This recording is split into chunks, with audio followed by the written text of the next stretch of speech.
os ânimos estão suaves lá entre Israel e Irã, cara? Não, né? Não tá nada a ver. Não. O Israel, por exemplo, acabou de colocar, foi ontem, se não me engano, que a inteligência israelense, Mossad, continua monitorando as ações do Irã, e se eles perceberem que o Irã está voltando a enriquecer urânio acima do permitido, acima do que eles consideram ideal, eles mais uma vez vão usar o dispositivo que eles chamam de ataque preventivo, né? Ou seja, eu vou atacar o Irã antes que o Irã de fato esteja desenvolvendo algum tipo de ameaça aqui nuclear. Agora, Israel está tendo que lidar com muitas questões internas, de pressões políticas contra o próprio Benjamin Netanyahu, as ações que agora voltaram contra a faixa de Gaza. Poxa, o Benjamin Netanyahu ele divulgou um plano, agora em visita recente ao Trump, que ele pretende fazer o que ele chama de cidades humanitárias. Então ele vai deslocar, olha o nome, né? Ele vai deslocar toda a população palestina que queira viver ainda na faixa de Gaza para essa cidade humanitária. E ali vai ter um controle militar absoluto de Israel. Ele alega que o controle político não pode ser do Hamas, mas pode ser de alguma organização palestina, de membros árabes. Pô, mas convenhamos, se você tem um governo que não tem o monopólio da força porque é controlado por Israel, na prática é Israel que vai mandar naqueles espaços. População que está ali não vai poder sair, então eles estimam que seja mais ou menos de 500 a 700 mil pessoas, e do restante do território vai ter que sair da faixa de Gaza.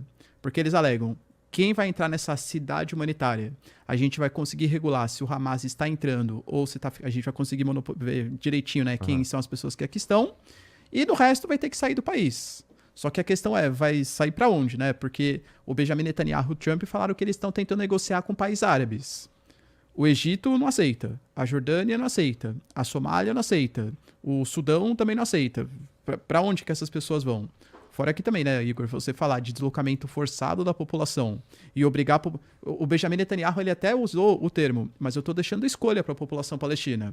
Ele pode escolher ficar na cidade humanitária, controlada por Israel, ou pode escolher sair do país.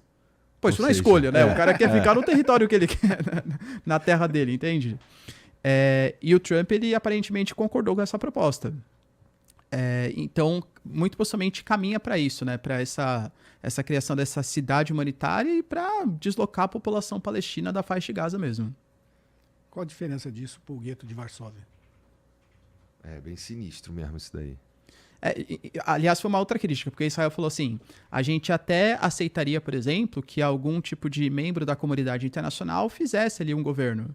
Agora, imagina qual membro da comunidade internacional vai se propor a governar um espaço que você não pode sair, que é controlado militarmente por Israel. A ONU vai se propor a isso? A ser um governo de um espaço cercado, militarmente controlado por Israel, em que a população palestina muito possivelmente não gostaria de estar, entende?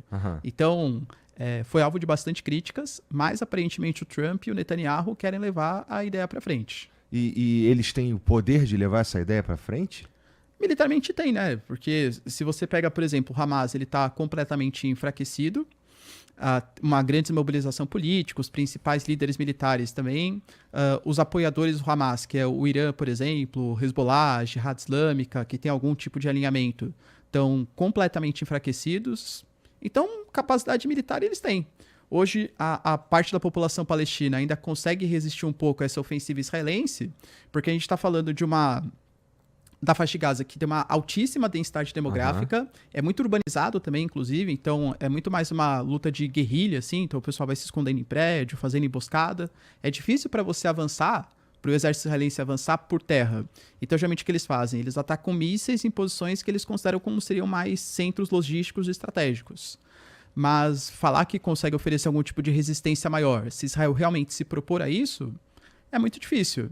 Tanto que, por exemplo, o Brasil até anunciou hoje que ele vai entrar junto com a África do Sul na Corte Internacional. A África do Sul já entrou, né? Mas que o Brasil vai apoiar a decisão de considerar possivelmente Israel como Estado genocida se de fato Israel levar essa proposta para frente. E entenda que aí, claro que isso pode atrapalhar ainda mais as relações com os Estados Unidos, com Israel. Mas não é só o Brasil que está indo nesse caminho. Países que historicamente são alinhados com Israel. A gente está falando de França, a Espanha, por exemplo, do Pedro Sánchez também totalmente inconformado com essa medida. Países europeus que estão apoiando a criação do Estado palestino.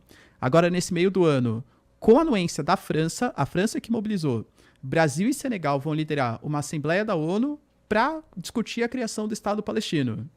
Não acho que vá para frente, porque mesmo que a Assembleia delibere, não, realmente tem que criar o Estado palestino, na prática, Israel e Estados Unidos não vão aceitar a criação desse Estado, mas simbolicamente mostra como a comunidade internacional vem engajando muito mais em favor da causa palestina do que vinha anteriormente.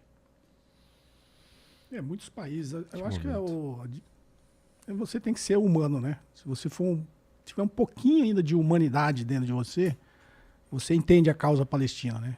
Se você conhecer um pouquinho de história, né? E aí o professor está aqui para me corrigir, você sabe que aquilo ali é muito injusto com o povo palestino, né? Não sei se você já entrevistou o Breno Altman aqui, ele conta toda essa história desde o princípio, e ele é judeu, né? Então, assim, e você vê muitos judeus, né, já se manifestando de forma contundente contra o que o próprio Estado de Israel está fazendo, né? Eu gravei um vídeo no meu canal, eu gosto muito da Nona Sinfonia de Beethoven, né? E tem um maestro que ele criou uma orquestra que chama Western Eastern Divan, é o Divan do Oriente e Ocidente. E nessa orquestra dele ele tem sempre, porque na orquestra sempre tem 2 de cada instrumento, né? Então tem 2 flautistas, tem 2 no clarinete, violino tem um monte, mas sempre ele tem um palestino ou árabe e um judeu nessa orquestra dele. Quando ele foi para fazer as inscrições, primeiro ele se espantou, né? E ele até faz um meia-culpa, tinha um certo preconceito de árabes e palestinos que soubessem tocar instrumentos de orquestra, né? E ele se assustou aquilo, ele viu que tinha muito e ele resolveu, e o Daniel Barenboim, ele é de origem argentina, e desde criança, quando criaram o Estado de Israel em 48, ele foi com os pais para Israel, então ele é israelense, só que ele é um grande crítico da política de Israel, política sionista, né? E tem até um documentário muito bom, eu acho que deve achar no YouTube, que ele conta a história da criação dessa orquestra e toda a luta que ele, como israelense e como judeu, tem contra o que o Estado de Israel faz com o povo palestino, né? Então é muito interessante e essa orquestra dele, para mim, a melhor execução da Nona Sinfonia de Beethoven é dessa orquestra, assim. Que é composta por judeus e palestinos. É sempre um do lado do outro.